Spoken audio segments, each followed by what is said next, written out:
Welcome to SPMIS Academy. Today we will analyze the Assam Tribune newspaper of 18th June 2020. Please note you can download the PDF version of today's newspaper analysis by clicking the link given in the comment section.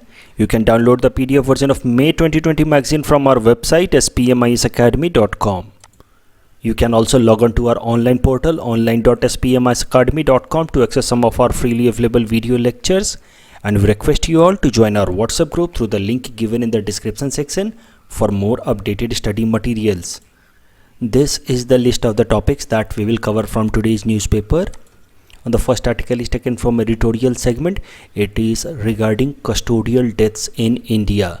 And this topic is important from our syllabus paper 3 governance point of view, especially the subtopic separations of power between various organs of the government. सबसे पहले current news समझते हैं, आखिर recent में development क्या हुआ है. So one youth Jayanta Bora from Titabor area was arrested by the police, Assam police, and he was arrested for his alleged connection with Alpha Group. तो इनके ऊपर इस तरह के एलिगेशंस थे, इल्ज़ाम थे that he has some allegations और कनेक्शंस विथ अल्फ़ा ग्रुप. लेकिन जब पुलिस ने इनको अरेस्ट किया उसके कुछ टाइम बाद he was found dead in police custody and it is suspected कि इनको पुलिस ने काफ़ी टॉर्चर किया, फिजिकल टॉर्चर किया, जिस कारण से इनकी डेथ हो गई. अब इसके बाद से there have been so many questions being raised against the conduct of action by Assam police. और जो कुछ बेसिक क्वेश्चंस रेज किए जा रहे हैं, प्रोटेस्ट भी चल रहा है असम के अंदर, वो ये है that why did not the police followed standard operating procedure. जो कुछ स्टैंडर्ड ऑपरेटिंग प्रोसीजर हैं किसी भी अलीज्ड पर्सन को अरेस्ट करने का, वो सब पुलिस ने फॉलो क्यों नहीं किया. जैसे कि एक प्रॉपर एफआईआर क्यों नहीं रजिस्टर किया बिफोर द अरेस्ट. उसके अलावा सीआरपीसी साफ साफ कहता है कि जो भी इंसान को अरेस्ट किया जाएगा ही और she must be produced before the magistrate within 24 hours. तो आखिर ऐसा क्यों नहीं किया गया. ये सारे प्रोसीजर्स बिल्कुल भी फॉलो नहीं किए गए. इनको अरेस्ट किया गया, इनको टॉर्चर किया गया and that led to his death. Why does the police egregiously violated human rights? This is clear-cut case of human right violation. आखिर being अब हो सकता है कि इनके connections हों with Alpha Group. Despite that, he has certain human rights that he enjoy. He does not deserve to be tortured and killed without giving due justice. तो भले इनका कनेक्शन हो भी, पहले तो उसको प्रूव करना चाहिए, उसके बाद भी he should be given right course of action under justice the system that has been set up in India. लेकिन वो सब बिल्कुल भी अलाउ नहीं किया गया. The procedures were not followed. अब जो इम्पॉर्टेंट बात ये है that this is not a rare incident. ऐसा नहीं है कि ये बस हो गया. It keeps on happening. Torture in police custody is an open secret. ये हम सबको पता है कि पुलिस कस्टडी में टॉर्चर होता है, बट फिर भी हम लोग इसको जानते हुए भी we do not take it very seriously. It's an illegal activity, it's an inhuman activity. लेकिन फिर भी we know that torture in police custody is a general practice. हम फिल्मों में देखते हैं अक्सर और हम वो काफ़ी ईजिली उसको एक्सेप्ट कर लेते हैं कि हाँ पुलिस ने अगर अरेस्ट किया तो वो तो टॉर्चर करेगी ही, वो मारपीट करके पूछेगी ही. But this is an inhuman activity. Police custody के अंदर किसी भी इनमेट को टॉर्चर करना, हरास करना, that ultimately might lead to custodial death. That is inhuman practice. और पुलिस फिर भी लगातार करते रहती है. और it's not just about Assam police, it is about in general practice across India. Police ये सारे एक्टिविटीज़ करते रहती है in the name of safety and security of the society. पहले ही पुलिस ने किसी एक इंसान के ऊपर एक लेवल चिपका दिया कि ये क्रिमिनल है, इसका इस पर्टिकुलर ऑर्गेनाइजेशन से कनेक्शन है, फिर उसको वो पीटे, हरास करे, मार दे. लोग एक्सेप्ट कर लेते हैं कि हाँ ठीक है पुलिस तो सही कर रही है because it is important to safeguard the interest of the society. It is important for the security of the society. तो इस तरीके से इन ह्यूमन प्रैक्टिस हमारे सोसाइटी में कंटिन्यू हो रहा है. अगर कस्टोडियल डेथ्स इन इंडिया को देखा जाए, इसका डेफिनेशन एक बार देख लेते हैं. एग्जाम में हम इस डेफिनेशन के साथ अपने आंसर को स्टार्ट कर सकते हैं. Custodial death is the event of demise of an individual who has been detained by the police on being convicted और बीइंग अंडर ट्रायल. ऐसा इंसान जिसको पुलिस ने किसी इल्ज़ाम में, किसी क्राइम के लिए अरेस्ट किया है या फिर वो अंडर ट्रायल यानी कि उसके ऊपर केस चल रहा है, और अगर उस इंसान की कस्टडी में ही, पुलिस कस्टडी में ही डेथ हो जाती है तो उसको हम कहते हैं कस्टोडियल डेथ. अगर हम डेटा देखें regarding custodial deaths in India, तो हमारे पास 2017 का डेटा है according to national crime record bureau. 100 cases of custodial deaths were registered. ये तो वो केसेज जो रजिस्टर्ड हुए थे अगेंस्ट द पुलिस ऑफिशियल्स की इतने सारे कस्टोडियल डेथ हुए। वैसे तो कई सारे ऐसे भी केसेस होते होंगे जहाँ पे पुलिस किसी एक पर्टिकुलर अलीज्ड क्रिमिनल को, जिसके ऊपर इल्ज़ाम है कि इसने क्राइम किया, उसको मार देती है पुलिस कस्टडी में और कोई केस भी रजिस्टर नहीं होता है। इस तरह के कई सारे एग्जाम्पल हैं कस्टडियल डेथ के या फेक इनकाउंटर के। Both can be equated, both activities, fake encounter या कस्टडियल डेथ एक ही बात है। पुलिस किसी को अरेस्ट करती है, उसके बाद उसको ले जाकर के फेक तरीके से इनकाउंटर कर देती है, ये बोल कर कि ये भागने की कोशिश कर रहा था। So that is also a kind of custodial death only. इसके कुछ रिसेंट एग्जांपल्स हम देख सकते हैं। हमने देखा था लास्ट ईयर दिसंबर में rape case in Hyderabad of a veterinary doctor. उसके बाद जो 4 अक्यूज थे उनको पुलिस ने इनकाउंटर कर दिया। अब ऐसा सबका मानना है that this was a fake encounter. वैसे तो पुलिस ने कहा that these 4 were trying to escape and that is why they were encountered. Delhi rape case का जो एक कन्विक्ट था, he committed suicide in the police custody itself. That can also be considered as custodial death. तो यहाँ पे मैंने data भी दे रखे हैं, आपको सारे डेटाज याद नहीं करने हैं, बट आप देखें तो more than 1500 custodial deaths have happen in India in last 15 years. तो custodial death is a general practice that is being witnessed in our country. So अब इससे प्रॉब्लम क्या है? देखो, कई सारे लोगों को लगता है कि ये तो वैसे भी क्रिमिनल्स हैं, इनको पुलिस ने मार दिया तो अच्छा ही किया। इस तरह के आर्ग्यूमेंट्स चलते रहते हैं कि ये जेल में भी जाकर के बेवजह सरकारी पैसे को बर्बाद करेंगे, ऊपर से इनका केस भी चलता रहेगा, तो अच्छा हुआ पुलिस ने इनको मार दिया। इस तरह के आर्ग्यूमेंट्स हमारे दिमाग में आते हैं। बट कस्टोडियल डेथ्स के अपने कुछ इशूज़ हैं, कुछ चैलेंजेस हैं। देखो, custodial deaths lead to failure of criminal justice system. हमारे यहाँ पे एक प्रॉपर क्रिमिनल जस्टिस सिस्टम बना हुआ है। उसमें कैसा है कि पुलिस की रिस्पॉन्सिबिलिटी है, पुलिस की जिम्मेदारी है कि वो क्रिमिनल को अरेस्ट करेंगे। जो भी अलीज्ड क्रिमिनल है, मान लो इसके ऊपर कोई इल्ज़ाम है कि इसने कोई क्राइम किया है, तो इसको अरेस्ट करेंगे, पुलिस की रिस्पॉन्सिबिलिटी, और वो उसको जुडिशियरी के सामने, जज के सामने प्रोड्यूस करेंगे। और जज की जिम्मेदारी है कि फिर वो सारे एविडेंसेस देखे, प्रॉपर लॉ देखे, रूल्स देखे, उसके बेसिस पे जजमेंट सुनाए, और अगर इफ़ द जज finds that this person is guilty तो उसके बेसिस पे इस इंसान को सज़ा सुनाई जाए। ये है system, criminal justice system in our country. लेकिन अगर पुलिस ही इनकाउंटर करने लगेगी, अगर पुलिस ही सीधा सीधा जस्टिस डिलीवर करने लगेगी, देन ये जो तीसरा विंग है हमारा जुडिशियरी, उसका तो सिग्निफिकेंसी खत्म हो जाएगा। Judiciary will collapse and people will then resort to street justice, जिसको हम लोग कंगारू कोर्ट भी कहते हैं। जब पुलिस जस्टिस दे सकती है तो फिर आम इंसान सोचता है कि ठीक है, फिर हम भी जस्टिस दे सकते हैं।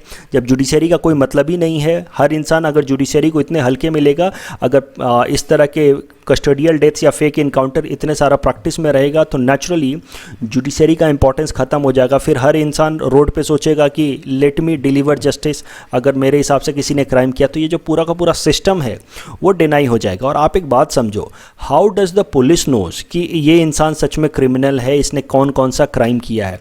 ये बस ऊपर ऊपर से सुपरफिशियल तरीके से देख सकते हैं। बट जज कैसा होता है?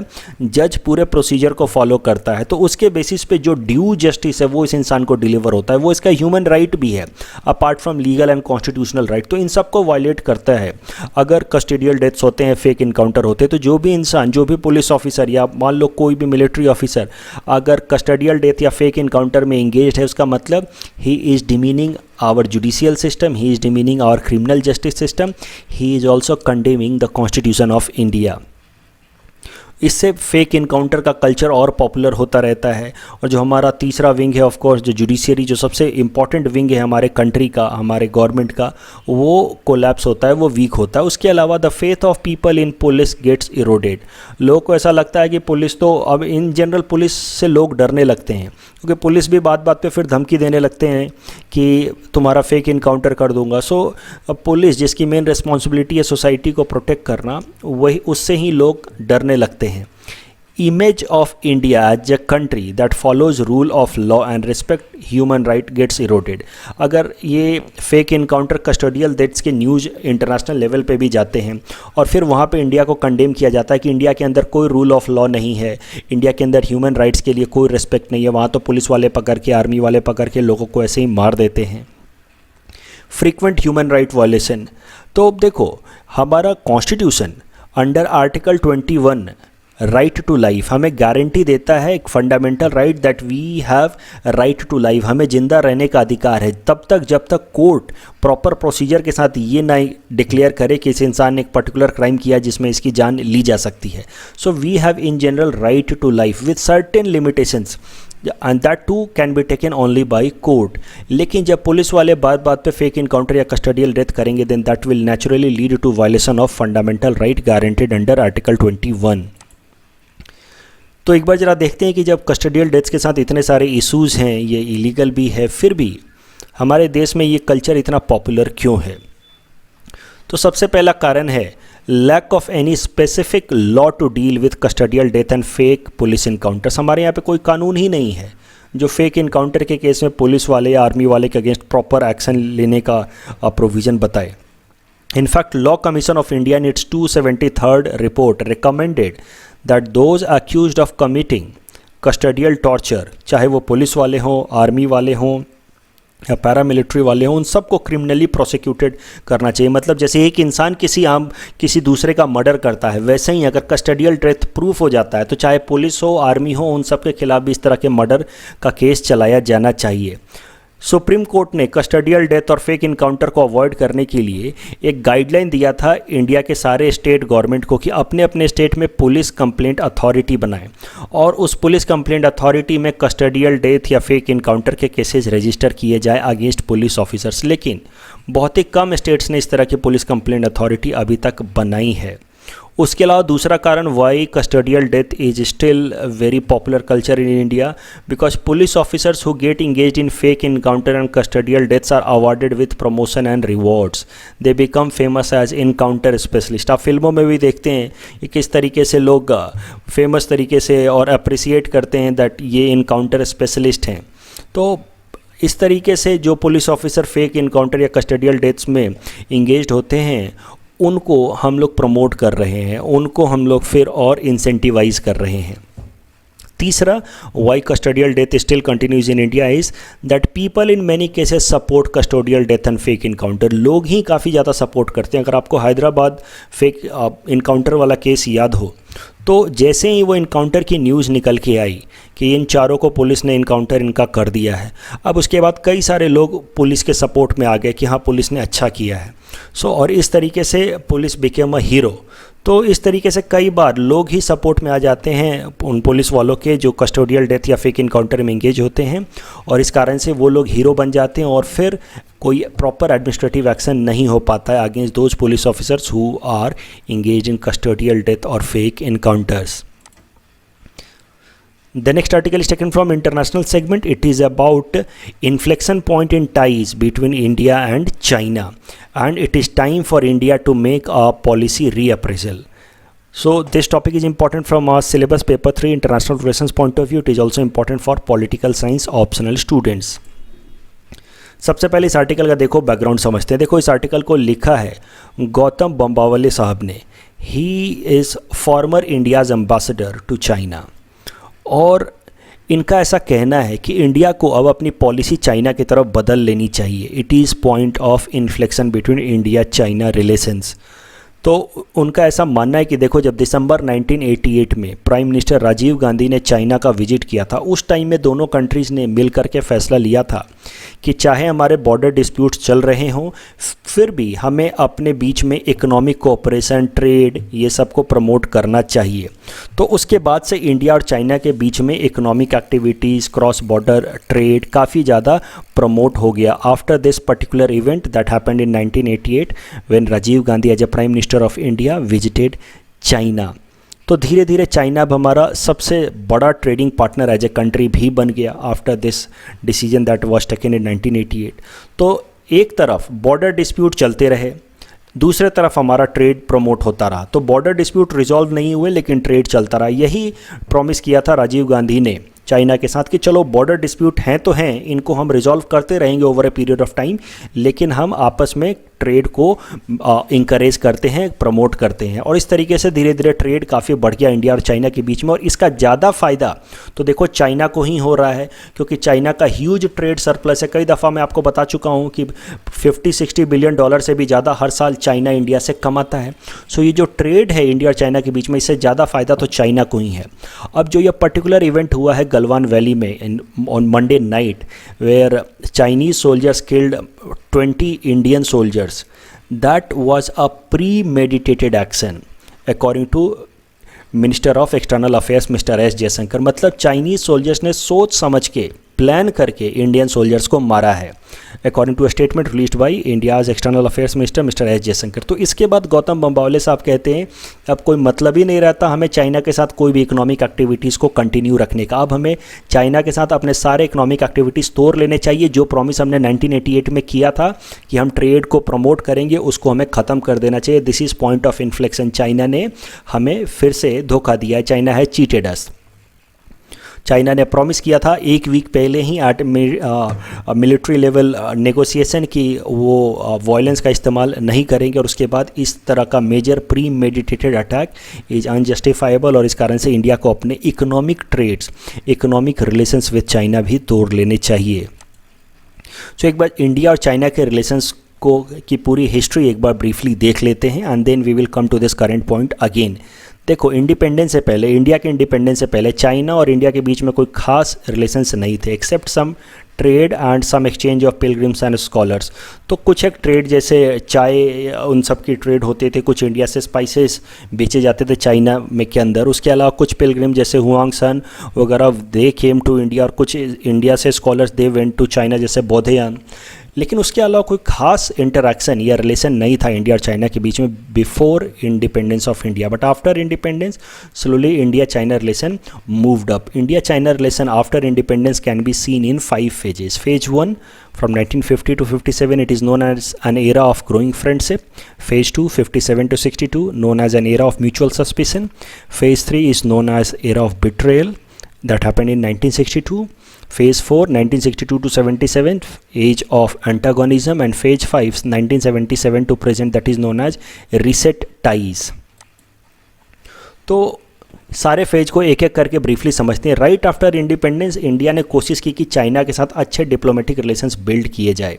देखो एक इनफॉर्मल प्रपोजल आया था यूएस की तरफ से that India should be given permanent membership of united nation security council in place of China, लेकिन इंडिया ने इस प्रपोजल को रिजेक्ट कर दिया। India wanted China to continue as permanent member of united nation security council. India ने ऐसा किया in order to maintain good friendship with China. It hoped कि चाइना के साथ उसके अच्छे रिलेशंस, अच्छी फ्रेंडशिप बिल्ड होगी तो फ्यूचर में that will be more helpful. फिर 1954 में इंडिया और चाइना के बीच के रिलेशंस को एक नई हाइट तक पहुंचाया गया as a result of an agreement जिसका नाम है Panchsheel agreement, agreement of 5 principle, जिसमें हमने एक दूसरे को प्रॉमिस किया that we will live with peaceful coexistence. हम एक दूसरे के बॉर्डर को रेस्पेक्ट करेंगे, हम एक दूसरे के कल्चर को रेस्पेक्ट करेंगे, हम एक दूसरे के इंटरनल मैटर्स में बिल्कुल इंटरफेरेंस नहीं करेंगे। ये सब मेन प्रिंसिपल थे पंचशील प्रिंसिपल्स और अग्रीमेंट ऑफ 5 प्रिंसिपल्स। हमने एक दूसरे को इस तरह के प्रोमिसेस किए और इसके बाद इंडिया और चाइना के रिलेशंस बहुत स्ट्रॉन्ग हो गए। और एक स्लोगन भी दिया था उस टाइम में जब ये पंचशील प्रिंसिपल साइन किया गया था between Chinese premier Zhou Enlai and Indian prime minister Jawaharlal Nehru. तो उसके बाद इन्होंने स्लोगन भी दिया था हिंदी चीनी भाई भाई। तो इस तरह से इंडिया और चाइना रिलेशंस काफ़ी स्ट्रेंथन हो गए in this first phase and era of growing friendship. लेकिन फिर जो सेकेंड फेज था that is known as phase of mutual suspicion, जब दोनों ही कंट्री को एक दूसरे पे डाउट होने लगा that this country is planning something bigger और something nasty against the other. देखते हैं suspicion of India against China. पहले इंडिया को सस्पिशन हुआ, डाउट हुआ अगेंस्ट इंटेंशन ऑफ चाइना कि चाइना कुछ गलत प्लानिंग कर रहा अगेंस्ट इंडिया। वो सस्पिशन स्टार्ट हुआ फ्रॉम 1957 जब पहली बार इंडिया को पता चला कि चाइना ने जो इंडिया का ये अक्साई चीन जो लद्दाख का हिस्सा है उससे मूव होते हुए एक रोड बना दिया है। तो ये बात इंडिया को 1957 में पता चली। देखो इस एरिया में कुछ खास उगता नहीं है और कुछ ज़्यादातर यहाँ पे कोई भी लगभग पॉपुलेशन भी नहीं थी 1957 के टाइम में, तो इस कारण से इंडियन आर्म फोर्सेज यहाँ पे पेट्रोलिंग भी नहीं करती थी in general. But in 1957 with help of a satellite data we came to know that China has made a road across this in order to connect with Tibet. और उसके बाद हमें पता चला कि चाइना ने ये जो अक्साई चीन वाला रीजन है वो तो कैप्चर कर लिया है। तो इस कारण से पहली बार इंडिया के मन में डाउट डेवलप हुआ अगेंस्ट इंटेंशंस ऑफ चाइना। और फिर उसके बाद चाइना ने ये जो मैकमोहन लाइन है बिटवीन अरुणाचल प्रदेश जो इंडिया का स्टेट है, नॉर्थ ईस्टर्न स्टेट, और चाइना का तिब्बत रीजन, उसके बीच का जो ये इंटरनेशनल लाइन है इसको हम कहते हैं McMahon line, because it was declared by British representative of India McMahon in 1914। तो उसके बाद से इसको हम कहते हैं मैकमोहन लाइन। और इस मैकमोहन एग्रीमेंट के बाद से अरुणाचल प्रदेश इंडिया का हिस्सा बन गया। तो चाइना ने इस मैकमोहन लाइन की लेजिटिमेसी को एक्सेप्ट करने से इनकार कर दिया। चाइना ने कहा कि ये मैकमोहन लाइन लेजिटिमेट नहीं है, क्योंकि मैकमोहन लाइन तो ब्रिटिश रिप्रेजेंटेटिव मैकमोहन और तिब्बत के रिप्रेजेंटेटिव्स के बीच में साइन हुआ था, लेकिन तिब्बत के रिप्रेजेंटेटिव्स तो ऑटोनोमस है ही नहीं, दे आर अंडर चाइना, तो उनका साइन किया हुआ अग्रीमेंट वैलिड नहीं होगा। And that is Y China rejected the legality of McMahon line. और चाइना ने क्लेम किया कि पूरा का पूरा Arunachal Pradesh belongs to China. तो इन दोनों क्लेम के बाद इंडिया के मन में नेचुरली चाइना के अगेंस्ट डाउट डेवलप होना शुरू हुआ कि China wants to capture more and more territory from India.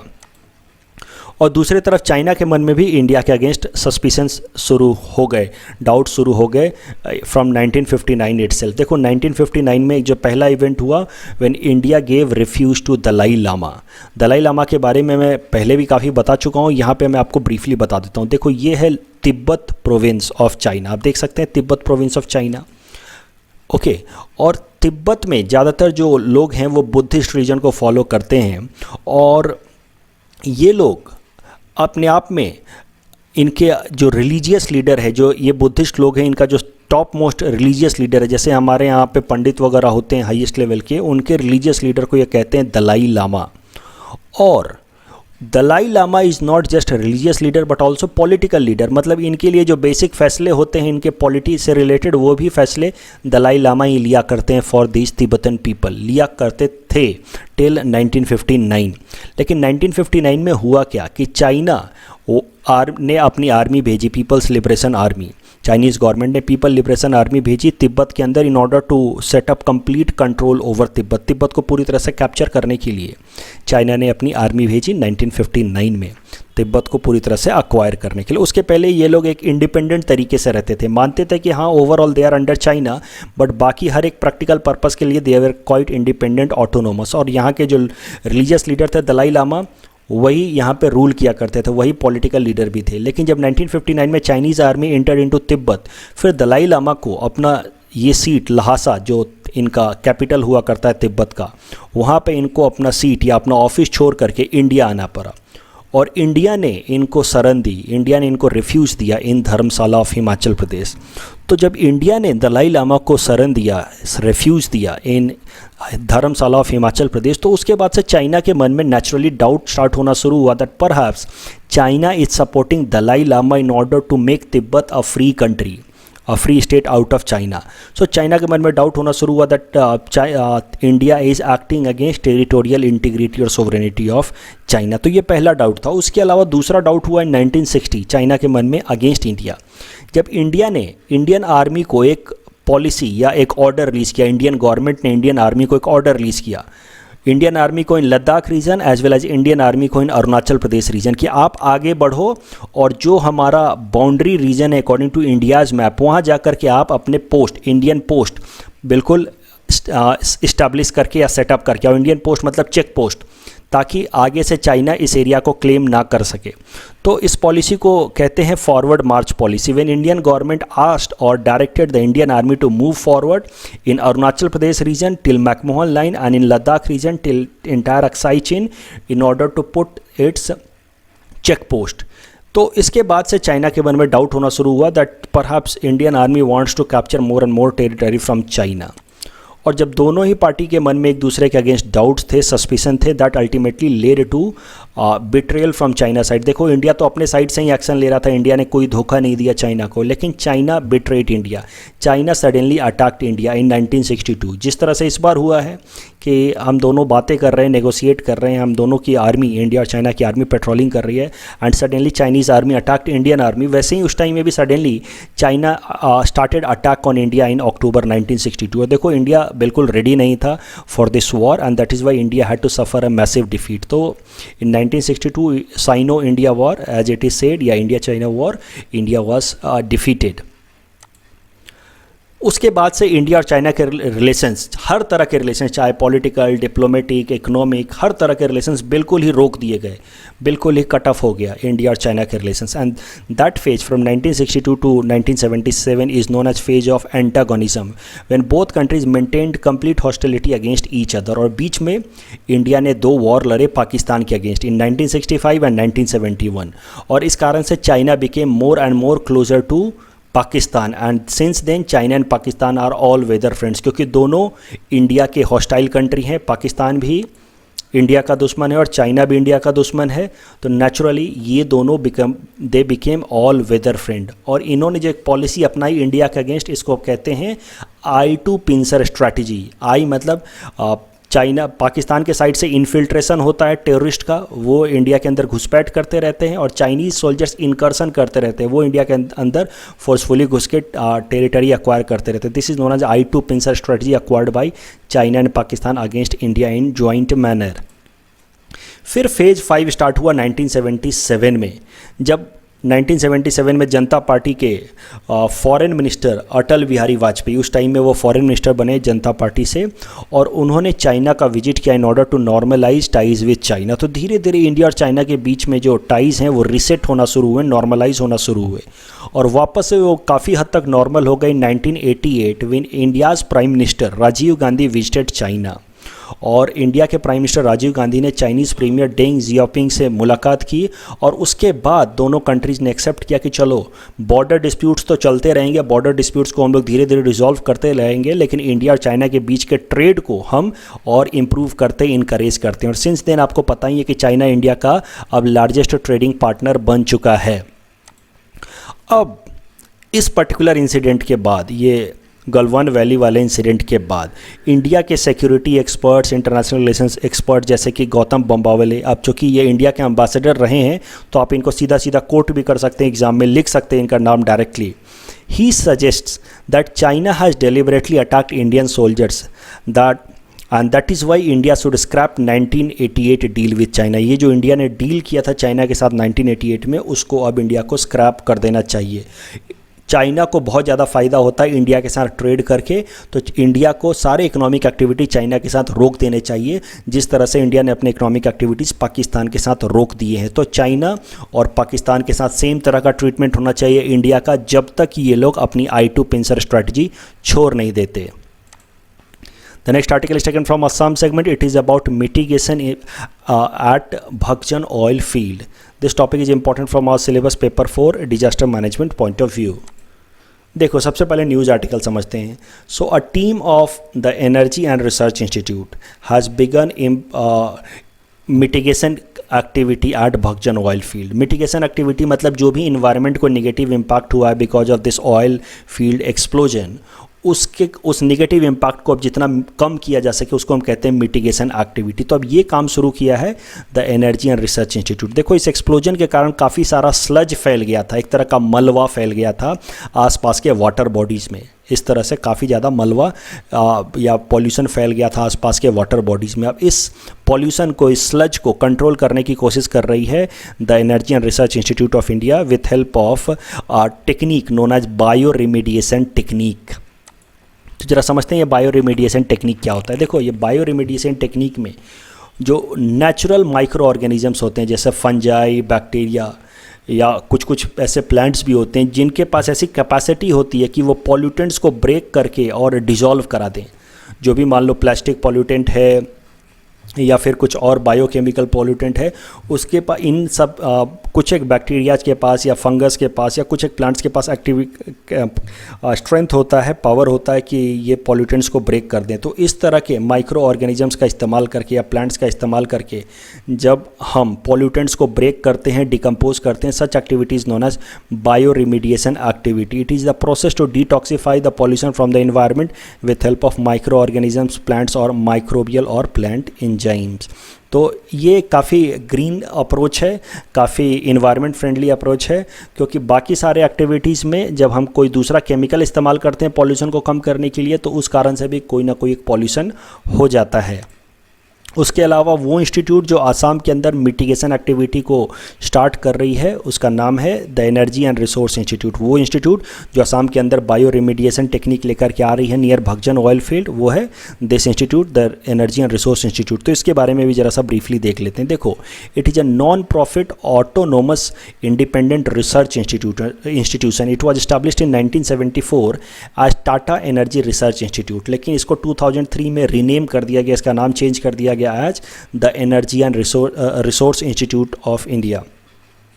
It conducts research work in the field of energy, environment and sustainable development, and its key focus lies in promoting clean energy, water management, pollution management, sustainable agriculture and climate resilience.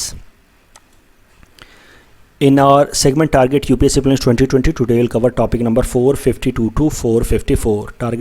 Topic number 452 is about Single Convention.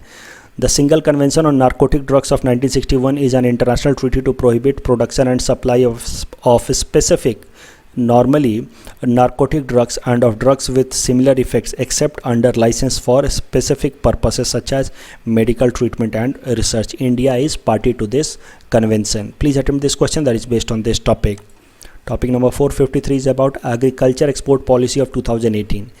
This policy aims to double agricultural exports by 2022 to a value of $60 billion.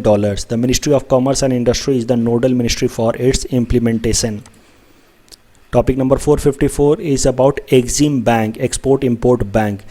Export-Import or Exim Bank of India is a financial institution that was established in 1982 under Exim Bank of India Act 1981. The main function of this Export and Import Bank of India is to provide financial and other assistance to importer and exporters of the country. Please attempt this question that is based on this topic.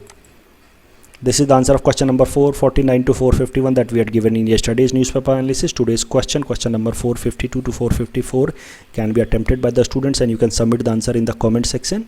We will be sharing answer of these questions in tomorrow's newspaper analysis. That's all from our side for today. Thanks for watching.